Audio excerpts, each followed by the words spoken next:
এবার জানবো নবীজির চেহারা মোবারক কেমন ছিল।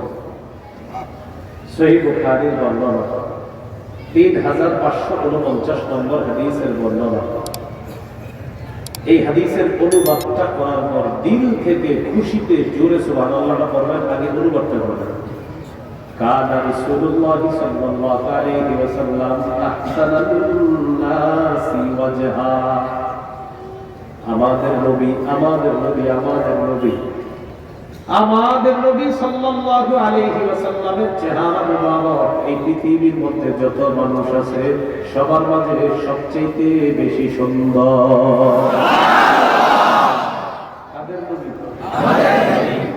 গর্ব করে বলতে হবে আমাদের নবীর চেহারা মুবারক পৃথিবীতে সব মানুষের চাইতে বেশি সুন্দর।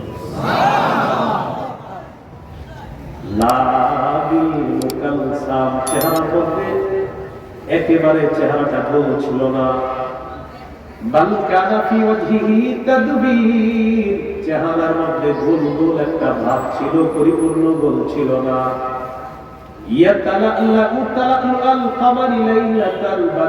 পূর্ণিমার চাঁদ যেমন চকচক করে আকাশের মাঝে যেমন সুন্দর, নবী আমাদের মাঝে যখন থাকতেন মনে হতো পূর্ণিমার চাঁদ আমাদের সামনে বসা।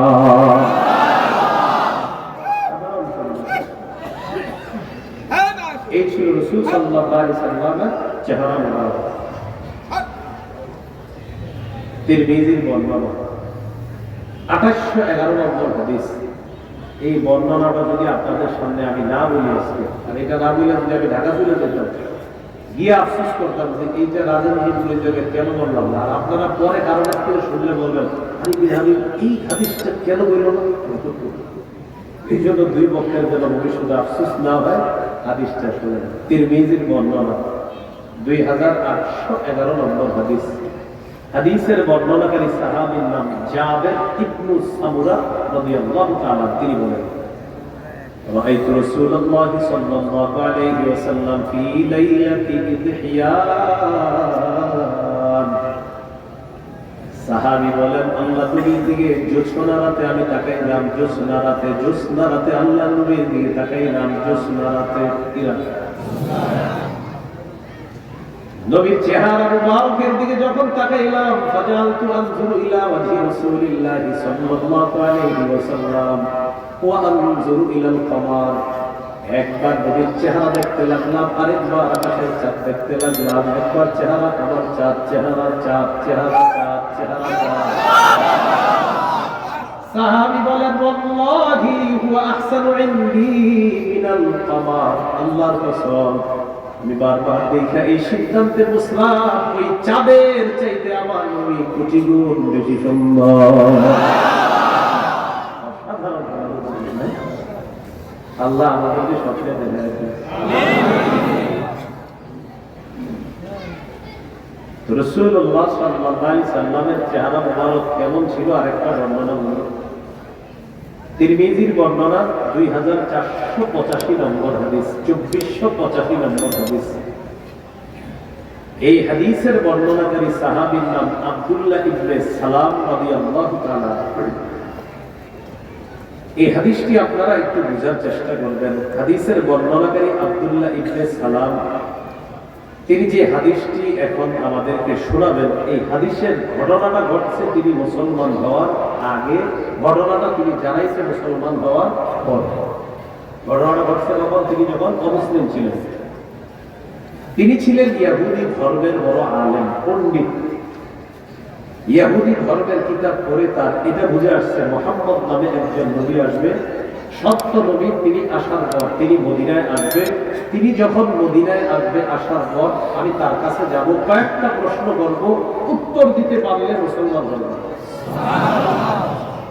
এবং তিনি জানেন আমি যে প্রশ্নগুলো করব এই প্রশ্নের উত্তর নবী দিতে পারবে। অপেক্ষা আব্দুল্লাহ ইবনে সালাম। তারিখের কিতাবে আছে তিনি খেজুর গাছের উপরে বসে রয়েছে, তার ফুফু খেজুর গাছের নিচে, ফুফু খেজুর গাছের নিচে আর ভাতিজা খেজুর গাছের উপরে। ইতিমধ্যে আল্লাহর নবী একদিন মদিনায় এসে গেছে। সুবহানাল্লাহ। قدم رسول الله صلى الله عليه وسلم المدينة আল্লাহ নবী মদিনা গমন করলেন। আসার পর মদিনার মানুষগুলা গলি গলিতে দিয়ে ছুটে ছুটে মদিনার দিকে রওনা করলেন। নবী যেখানে আছে সেখানে যেতে লাগলেন। রাজেন্দ্রপুরের মানুষ আপনাদেরকে জিজ্ঞাসা করে, যদি আপনাদের এলাকায় হাবিব হুজুর আসতেন তাহলে কি অবস্থাটা হইত? হাবিব হুজুর আসলে মুমিন সিংহের ওলামায়ে কেরামের কারণে আপনারা একটু জায়গা পেতেন না। মুমিন সিংহের যে ওলামায়ে কেরাম আসতো আপনারা জানতেন, আপনারা ওই দূরেরতে দেখতে হইতো। কারণ এলাকাবাসী বলতো, ভাই আলেমদেরকে আগে দেন, আলেমদেরকে দিতে দিতে দিতে দিতে বাদ আসা হইতো না, শুধু আলেম আর আলেম। কেন? বিষয়টা হলো হাবিব হুজুর। আমাদের বাংলাদেশের একজন আল্লাহর ওলি, উনি আসলে যদি এই অবস্থা হইতো এই রাজেন্দ্রপুর এলাকার, আল্লাহর পরে যিনি শ্রেষ্ঠ তিনি মদিনায় গেলে কি অবস্থাটা হবে? প্রতিদিন অপেক্ষা করতে, বদরের পরে একবার, বিকালে একবার মক্কার নবী মদিনায় আসবে, বারবার অপেক্ষা করতে, কিন্তু আসে না। হঠাৎ একদিন চলে আসছে। وقيل قد قدم رسول الله قد قدم رسول الله قد قدم رسول الله। রাস্তা দিয়ে সবাই যায় আর বলে, যে নবীর অপেক্ষা করছিলাম ওই নবী এসে গেছে। ও ঘরের মানুষ শোনো, যে নবীর অপেক্ষা করতেছিলাম তিনি মদিনায় এসে গেছে। এই এলাকার মানুষ শোনো, ওই নবী এসে গেছে। এগুলা বলতে বলতে সবাই মিছিল দিতে দিতে রাস্তা দিয়ে আল্লাহর নবীকে দেখার জন্য যায়। আব্দুল্লাহ ইবনে সালাম খেজুর গাছের উপরে, তার ফুফু বললেন, ও আব্দুল্লাহ, তুমি যে নবীর অপেক্ষা করতেছো তিনি মদিনায় এসে গেছে। ওই যে মানুষ স্লোগান দিতে দিতে যায়। আব্দুল্লাহ ইবনে সালাম খেজুর গাছ বেয়ে বেয়ে নামতে হয়, তিনি লাফ দিয়ে খেজুর গাছ থেকে নেমে গেছে। তারিখ হিসাবে লাফ দিয়ে নেমে গেছে। ফুফু ভাই কি কিভাবে নামলাম? আমি কিভাবে নামলাম?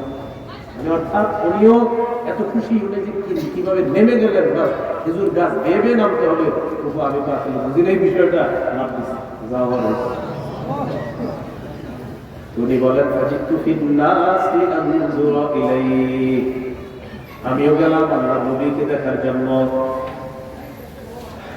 আব্দুল্লাহ ইবনে সালাম বলেন, আমি তখন মুসলমান হই না, আমি যখন মানুষের ভিড়ে দাঁড়াইলাম। নবীকে দেখার আগে আমি কাফেরদের মুখে শুনেছি তিনি মিথ্যাবাদী, তিনি গণক, তিনি জাদুঘর, কত কথা বলছে তার ব্যাপারে।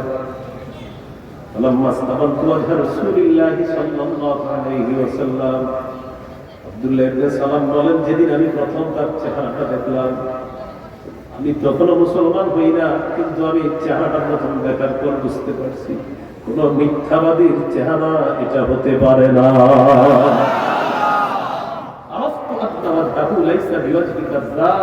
এটা কোন মিথ্যাবাদীর চেহারা হতে পারে। এই ছিল আমাদের নবী সাল্লাল্লাহু আলাইহি ওয়াসাল্লাম। চেহারা ব্যাপারে আরেকটা হাদিস শুনবেন? শুনবেন? মজা লাগতেছে? সহিহ বুখারীর 680 নম্বর হাদিস। এই হাদিসটি আপনারা মন দিতে হবে এই কারণে, এটা নবীর ইন্তেকালের দিনের হাদিস, মানে আজকে নবী চলে যাবে দুনিয়া থেকে, ওই দিনের হাদিস। আনাস রাদিয়াল্লাহু তাআলা আনহু বর্ণনা তিনি বলেন, আন্না আবা বকর রাদিয়াল্লাহু তাআলা আনহু কানা ইউসাল্লি লাহু ফি ওয়াজঈ নবী সাল্লাল্লাহু আলাইহি ওয়াসাল্লাম আল্লাযী তুওফিয়া ফীহি। যে অসুস্থতায় নবী দুনিয়া থেকে বিদায় নিয়েছেন, ওই অসুস্থতার সময় সাহাবীদেরকে নামাজ পড়িয়েছেন আবু বকর সিদ্দিক রাদিয়াল্লাহু তাআলা। হাত্তা ইযা কানা ইয়াউমুল ইসনাইন, যেদিন সোমবার হলো এদিনই আল্লাহ নবী দুনিয়া থেকে বিদায় নিবে। ওই সোমবার দিন যেদিন নবী দুনিয়া থেকে বিদায় নিবে, সোমবার দিন ওহুম সুফুফুন ফিস সালাহ, সাহাবীরা নামাজের কাতারে দাঁড়ায় আছে। সবার মন বড় খারাপ, অনেকদিন যাবত আল্লাহ নবী নামাজ পড়াইতে আসে না, সব সাহাবীদের মন খারাপ। সোমবার দিন আল্লাহ নবী কাশাফা রাসূলুল্লাহ সাল্লাল্লাহু আলাইহি ওয়াসাল্লাম সিতরাল হুজরাতি ইয়ানজুরু ইলাইনা, নবী তার রুমের পর্দাটা সরাইলেন আমাদেরকে দেখার জন্য। আহারে সাহাবীরা বুঝতেও পারে নাই এটাই শেষ দেখা। পর্দাটা সরাইলেন।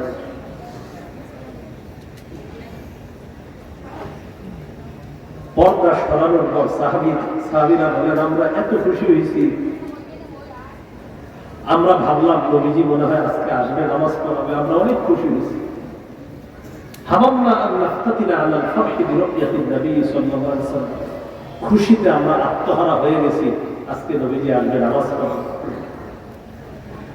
আমাদের দিকে তাকাইলেন, তাকানোর পর সুম্মা তাবাসসামা দাহিকা, আমাদের দিকে তাকায় একটা মুস্কিয়ে হাসি দিলেন। সাহাবীরা বলেন ওই দিন আল্লাহ নবীর শেষবারের মতো যখন দেখলাম, কাআন্না ওয়াজহাহু ওয়ারাকাতু মুসহাফিন, কোরআনে কারীমের পৃষ্ঠা যেমন চকচক করে, নবীর চেহারাটা মনে হলো যেন কোরআনে কারীমের পৃষ্ঠা,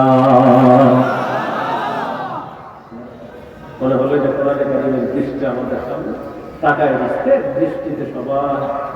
আবু বকর সিদ্দিক রাদিয়াল্লাহু তাআলা পিছনে আসতে চাইলেন, নাকাসা আবু বকর আলা আকিবাই ইয়াসিনা সাফা, কাতারে দাঁড়ানোর জন্য পিছনে আসতে চাইলেন। নবীজি ইশারা দিয়ে বললেন আন আতিমু সালাতাকুম, তোমরা নামাজ পরিপূর্ণ করে নাও। মুস্কি হাসি দিয়ে শেষ বিদায়টা নিয়ে নিয়েছে। ফাতুওয়াফিয়া মিন ইয়াউমিহি, সেদিনই আল্লাহ নবী দুনিয়া থেকে বিদায় নিয়েছে। এই হলো রাসূল সাল্লাল্লাহু আলাইহি ওয়াসাল্লামের চেহারা মুবারক।